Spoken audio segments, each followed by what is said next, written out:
You may have heard that celebrities have lost their touch, and it's clear based on the last election. The public just doesn't care much what they have to say. We're here to tell you, though, we have something even more, and we're going to bring it to you. It's already underway. Information you just have to hear about. It turns out that celebrities may have harmed the presidential candidates of their choice even more in the Battleground swing states. Want to know more? Here we go.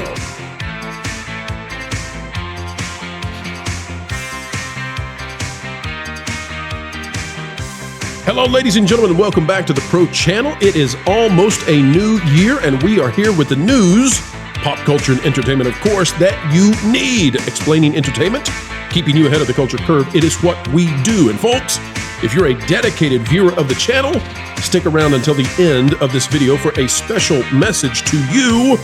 If you're a passive viewer, well, hop in. Folks, if you're not yet subscribed, consider doing so. Click the like button, and here we go. Lou Wasserman's Ghost, LW Ghost, a fan favorite, is back with us. Lou, how are you? Better than most, and doing fine. Lou, I almost slipped up. Lou and I have been talking before the video. I almost slipped up and said your real name. We won't do that, Mr. Ghost. We shall not. No. I'll be a better host. People would recognize Errol Flynn, right. was it? Or anyway. Anyway, well, folks, people are recognizing that something stinks, and it stinks in Hollywood. We'll tell you what we mean. And we've got some polling data that shows that celebrities have absolutely lost their cachet with the American public. And it may go even far beyond that. Get ready, because a lot of people are covering that celebrities no longer have the stature they once had with the public, but they are not covering the swing states. And I know the election's over, but this is going to explain to you why the politicians, the political parties might be saying to the celebs, please stay away from us. Here's the first article we've got. It came out December 29th. It's by Bibu Patnaik. It says, Donald Trump claims black celebrities were paid for Kamala Harris endorsements. This is from Bezinga.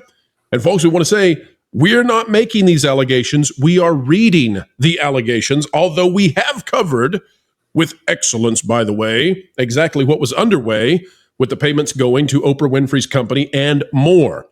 President-elect Donald Trump has accused several black celebrities of receiving payments for endorsing Vice President Kamala Harris for president earlier this year. Now, I also want to say, folks, they're inserting the word black here. It doesn't seem to me that Trump is just categorizing this as black celebrities. That is the spin from Bezinga. I notice he doesn't mention that white girl influencer that they built a set for in some of the other situations. Exactly. I forget her name. In the post, Trump raised questions about the legality of these purported payments, which they're not purported, some of these. I mean, we've had Oprah come out. The big O has come out, and she said that the payment was made to Harpo, which is the company that she owns, and it turned out to be a lot. Quoting figures of 11 million, 2 million, and 500,000, yet there's no solid evidence to back up these allegations, other than Oprah saying it herself. Are the Democrats allowed to pay 11 million, 2 million, and 500,000 to get the endorsement of Beyonce, Oprah, and Reverend Al? I don't think so. Beyonce didn't sing. Oprah didn't do much of anything. And Al is just a third-rate con man. Folks, this is not pro saying this. This is El Trumpo. So what is going on here? Totally against the law, and I've heard there are many others, he wrote in the post. Documents from the Federal Election Commission show that $1 million was paid to Winfrey's Harpo Productions during the campaign. Well, that would be a substantiation of the allegation, wouldn't it? Both Winfrey and the Harris campaign have refuted any claims of payment for endorsements, explaining any celebrity-related payments as ancillary costs for the performance. Well, I see. Ancillary. Yeah. Oh. Yeah. Well, let me show you this. The lights and the sets. She couldn't donate that, but she could donate herself, right? Oh. That's right. Well, donating themselves, that being the celebrity endorsements, does not seem to be going well. And Lou, let me show you this to you. It is from AP Norc, Associated Press, behind this one. It is the poll that has been getting a lot of attention, but is not where we will end, folks, because again, it's the swing state data that you need to see. It says the public is the most approving of small businesses speaking out about political issues. That is a very interesting way to spin this, because while it is true, the headline clearly is that the public hates when celebrities endorse. And by the way, it's not just celebrities. We'll show you. All right, scrolling down here, let's see how it fares with large companies. Now, in the green, and this is also strange, the green represents when people are unhappy. The blue represents when they're happy. So green is not good in this case. Green is not go. All right, so large companies, when they endorse, 38% of Democrats don't like it. 35% of independents don't like it, and 44% of Republicans don't like it when large companies endorse candidates. Now, what that means is that when a large company endorses a candidate, they're turning off that percentage of people, okay? That percentage of people no longer are as happy about that candidate as they would have been otherwise, and they're no longer as happy with the company. But it gets worse, to steal your catchphrase, Lou. Take a look at professional athletes. Overall, 36%, which is better than large companies, but overall 36% don't like it when professional athletes endorse a candidate. But take a look at Republicans. It's 55% of Republicans don't like it when a professional athlete endorses a candidate. So what this means, and you'll see this again with celebrities, is that when an athlete, when a superstar NBA or MLB or NFL player, when they endorse, Republicans are actually turned away. The majority of Republicans. So if you're trying to capture those perhaps marginal Republicans, when you're trying to capture those on the fringe who are ready to go on over and join the good ship blue Democrat fun, well, you'll get none of that because 55% are really turned off and turned away when that happens. And we should point out this question of, well, do they even want them? Well, of course they have to. Because even if we assume that half the country is left and half the country is right, and those people in between are those people in between, if you could keep all of your base, you'd be pretty close to winning. But the Democrats have been losing their base. They've been losing African Americans. They've been losing Latino Americans. They've been losing suburban women even in big numbers. Now, not big numbers as in 50, 75, 100, but if you can lose 5 or 10% of that, where are you going to make it up from? Maybe from the Republicans who say, well, I really don't like that Trump guy. Tell me what you got. And you say, well, I've got Beyonce and I've got this athlete. And they say, forget it. Now, take a look at this, though, Lou, because when it comes to celebrities, there are two things that people need to notice about this. The first is that when a celebrity endorses a political candidate for office, 61% of Republicans are out. They are unhappy that you even weighed in. So you actually are harming just about every candidate in a general election if you endorse as a celebrity.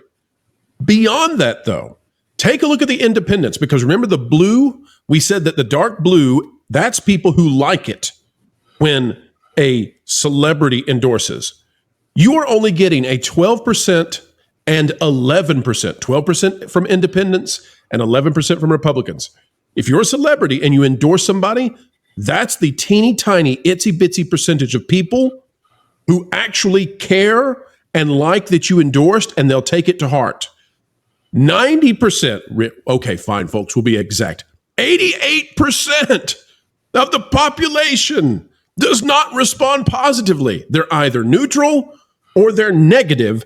The only group of people that are listening seems to be Democrats, but here's the bigger point. Lou, and I want to hand this to you, and you just run with this one.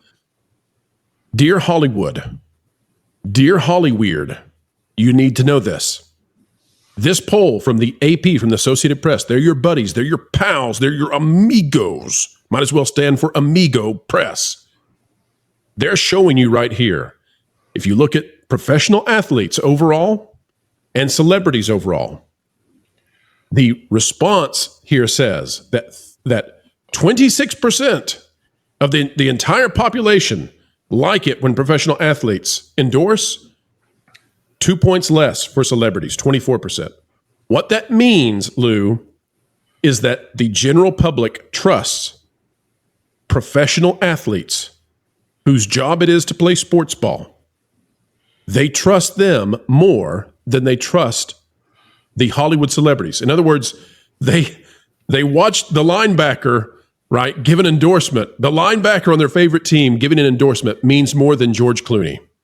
Wow. What do you Well, I think it's a distinction without a lot of difference because they all lump them in the same question. The issue is when you include these people who depend on being liked for their careers, and you include the businesses, those big businesses they mentioned, like Nike and whatever. Oh, wait, there's one in Orlando and Burbank. Isn't there some big business? I've heard about it. They have a mouse infestation. And when you turn those people off badly, what do? They stop buying your stuff. You can have all the cute popcorn buckets and new designs and rides that smell like sewage and everything else. But if people are mad at you because you tried to push your agenda on them rather than just, what was that book? Was it Laura Ingraham? It's called Shut Up and Dance. It's like, do what you do and forget it. But it makes lasting financial decisions and habits change, is the point. Putting aside the political thing every 4 years or 2 years or whatever. So if you're turning off people, and remember that thing about celebrities and people giving endorsements, it didn't say to Democrats or to Republicans, it's everybody. It's like, we don't want to know and we don't care. And that's not what we go to you for. And we don't trust you for it. Right. And by the way, Lou, I think it's because people recognize that celebrities very rarely live in the same reality that the average person does. So their opinion is formed out of this ultra inoculated bubble. Well, I can admire their talent and I can enjoy their work without thinking their lifestyle is anything like my own. Right. They have the vast majority of celebrities have absolutely no stress related to finances. They don't sit around the kitchen table and plan and budget with their spouse. That's not the world they live in. So their values are going to be differently placed. It's not bad. It's not good. It's just reality. Exactly. Now, let me show you that the political class is catching on to this. This is out of Breitbart, but you could probably find this on left-leaning sites as well. Breitbart says, poll, overwhelming majority of Americans don't care about celebrities' political opinions. Now, again, this is talking about this exact same poll. I just want to show this. By the way, it's by Olivia Rondeau. And I just want to show this to people so that they understand that this is catching on now. So this poll is likely to percolate through the politicos, and they're going to begin saying to themselves, geez, do we really want to have these celebrity endorsements if they're actually not even beneficial? They're hurting us. And all credit needs to be given as well to Rasmussen, which has been ahead of this the entire way. Rasmussen beating the AP to this dramatically, all the way back from November.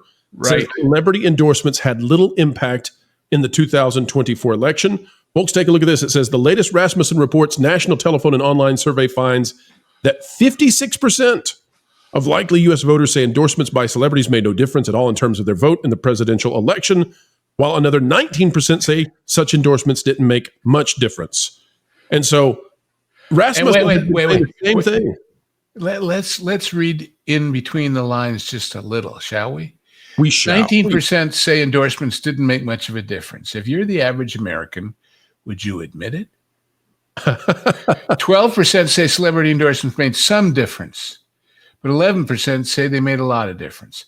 Well, but there's a lot of people, I don't care which side of the aisle they're on, they every day see celebrities doing stupid stuff and drugs and sex and crimes, and you want to admit that that person influenced your democratic right to vote or what?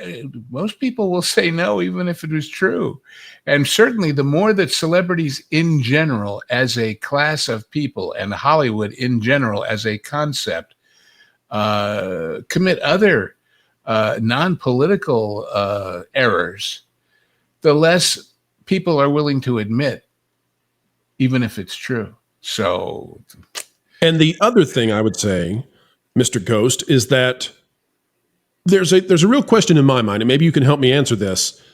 I'm not sure if Elon Musk, for example, or Joe Rogan, for example, if they qualify for that celebrity category. In my mind, I see them sort of as celebrities, but they're not the traditional Hollywood kind of celebrities. They don't exist in the Hollywood bubble. They're completely extraneous to it.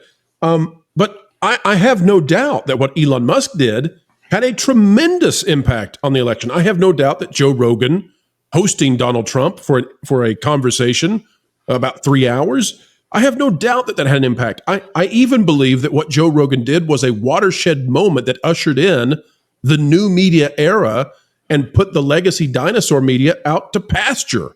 And what he did for himself was raise his profile with people who didn't know who he was, but they heard, oh, there's this interview with some guy named Rogan with Trump. I should go look at the clip. Well, yes, definitely. But I do want to say, it works both ways. It reflects both directions. But it is really important to clarify, folks, that Rasmussen has been right there getting this right the whole way. We want to congratulate them. Yeah. All right, let's go to the, this is the big one. This is what people are here for, I think. This is the one I'm interested in to see that you teased me with before we began. You have not even seen this yet, and we did that on purpose so that it'll be fresh. This is out of KTAL News out of Louisiana. And congratulations to them for getting this one. It says, study, people in these states not easily influenced by celebrity endorsements, by Marlo Layson. And what's fascinating about this is, when the celebrity endorsements happen, essentially, at least at the presidential level, you are attempting to win 7 battleground states. So what this is going to show us, and this goes beyond what most people have ever seen, what this shows us is there may actually be severe damage to Democrats trying to win the presidential election in the battleground states when a celebrity endorsement happens. Here's what we've got. It's going to talk about brands that use celebrity endorsements, but we're going to scroll down to the chart. I just want to show you this. All right. Here are the states with the least impact if you have a celebrity endorsement. Let's read them off. In the number 1 spot, Mississippi. Number 2, Louisiana. Number 3, Texas. Remember that there was some thought that Texas could be turned to purple. Which was a fantasy. But anyway. Number 4, Alabama. Number 5, Oklahoma. Number 6, Arkansas. So far, it's all red. And then Ohio. Wow. Number 7, Ohio. Now, Ohio has trended more red, but that wasn't true until the last 2 years, right? Or the last 2 elections. Ohio was seen as part of the Rust Belt. It was part of those swing states. If you get a celebrity endorsement in Ohio, that's not good. It's actually damaging to your attempts. Number 8, Indiana, that's solid red. But number 9, Wisconsin, and that is a serious battleground state.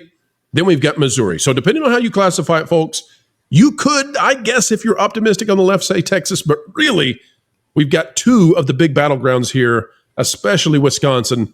They don't receive celebrity endorsements well. Lou, I think that's the key to this. If the politicos figure out that this hurts them in the battleground states, and I'm sure they can dive into this and see the full 50. If they see it hurts them in battleground states, it's over. They're just going to say to the Hollywood stars, no, you stick to the Walk of Fame, and we'll stick to the Walk of Fame. Just give us your money, though, because we need that, right? That's right. But what's interesting about this is the tradition. For many, many, many years, big Hollywood stars have done commercials, endorsements in Japan, but not here. I just read, and by the way, I could recommend it to everyone, Al Pacino's autobiography, Sonny Boy. And he talks about doing a commercial for the Japanese, but nobody did them here. Arnold, everybody did these big commercials in Japan. Why? Because they thought it somehow cheapened their image to do it. Now, apparently, the modern so-called celebrities, and when they give a list of celebrities, 3/4 of the names, maybe I'm an old fuddy-duddy, and I'll admit to that, but I'd never heard of them, and they'll be gone tomorrow. They don't have staying power because they don't have the kind of, the star system and all the rest of that to keep them in the straight and narrow. But if you can't trust a singer who sings about how all the bad choices she made in her life, who can you trust? Oh, not many. I do want to ask you this as we get ready to wrap up, though, Lou. You have worked at every level in Hollywood, and I mean it. From top to bottom, you've been there.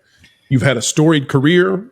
Unfortunately, we can't tell that story here because we're trying to keep you a little bit anonymous. And let me explain that to everybody who didn't understand. The reason why I've taken on this guise is so I can tell things that I couldn't tell as me. Because as me, I've been privy to things that technically are kind of under the seal of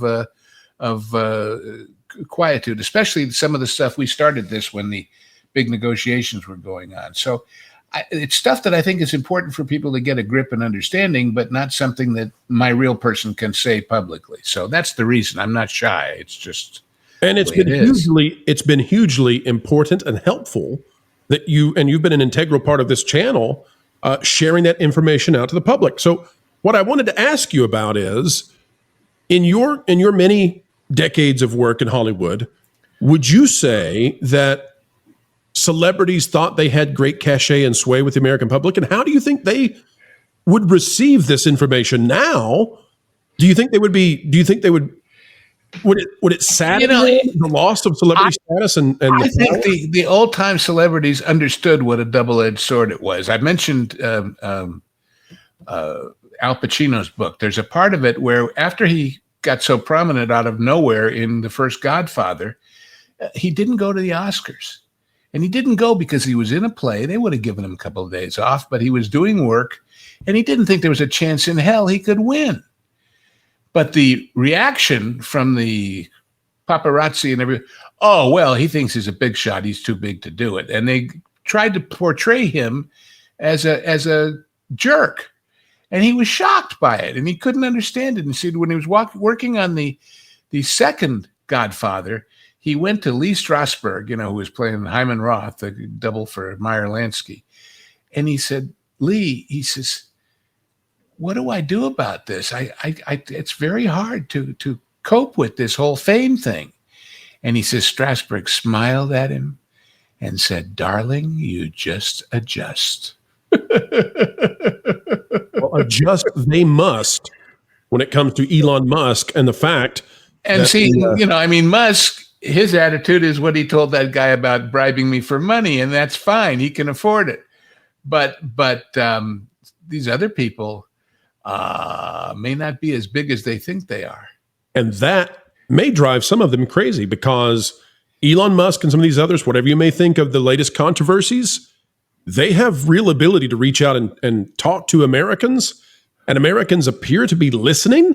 That doesn't mean they're always agreeing, but the celebrities, boy, they're I guess the goodwill well has run a bit dry when it comes to celebrities. And that's for the ones that we sort of kind of like because we think they're amiable guys or gals. Then you throw in the Rachels and the rest of those, and oh boy. Oh, the Ruffalos. Oh boy.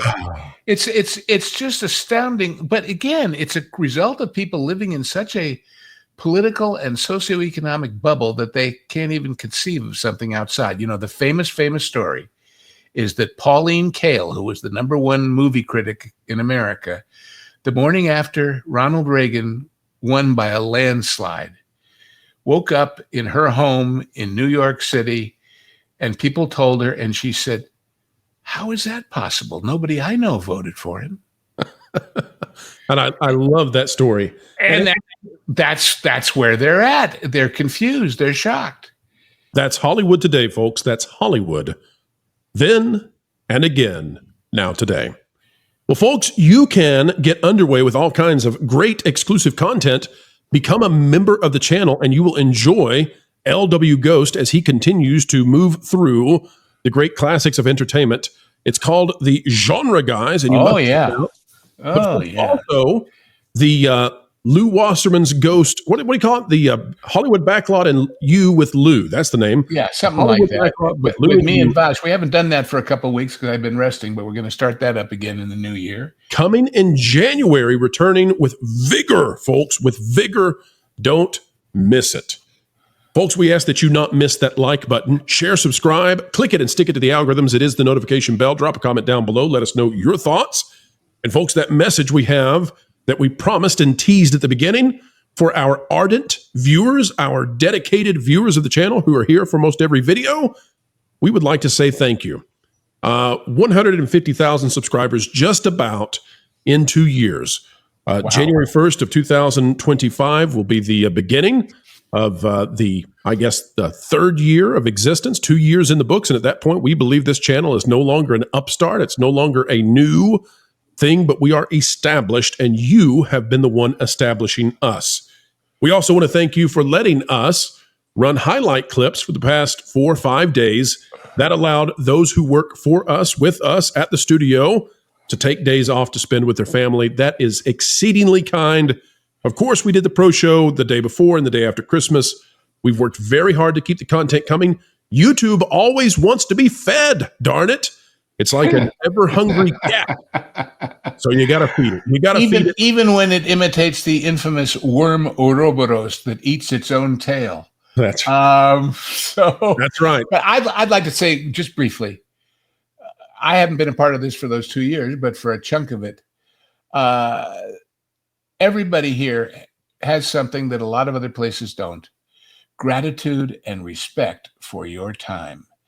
If we can't be sensational all the time and we can't be scooping all the time, although we do a lot of that, the first thought for me and everybody involved in this, and certainly for Pro as our commander-in-chief, is to make it genuinely useful information, genuinely entertaining information, and genuinely worth the little snippets of time you give us every day. And we are grateful to the audience, unlike a lot of bigger shots in the world that seem to be not so grateful these days. So thank you. Thank you sincerely for paying attention. We enjoy doing it. Very kind words and true, Mr. Ghost. I'm also looking forward to having Steven back, who does all of our thumbnails. I think he's the best thumbnail artist on YouTube, flat out. And I've been having to do some thumbnails the past few days while he takes a vacation. First one he's ever taken in 2 years. Wow. We try to make him take a vacation, but you know.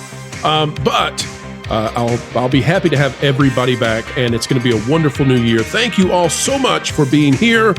Keep staying with us. We'll keep bringing you the news as best we can. Our hope is that you look at our videos and you click it because you say, what in the world is this? And by the end of the video, you say, I learned something today.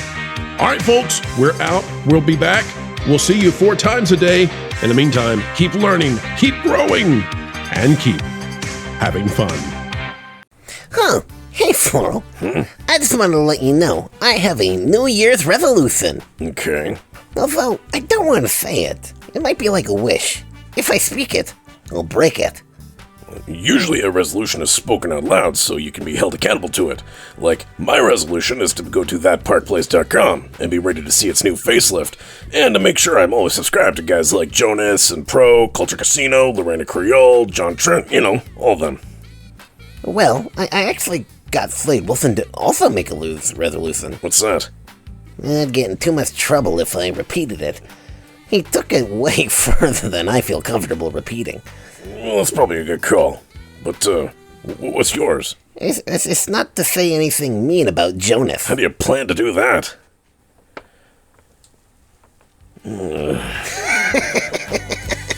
You're an idiot.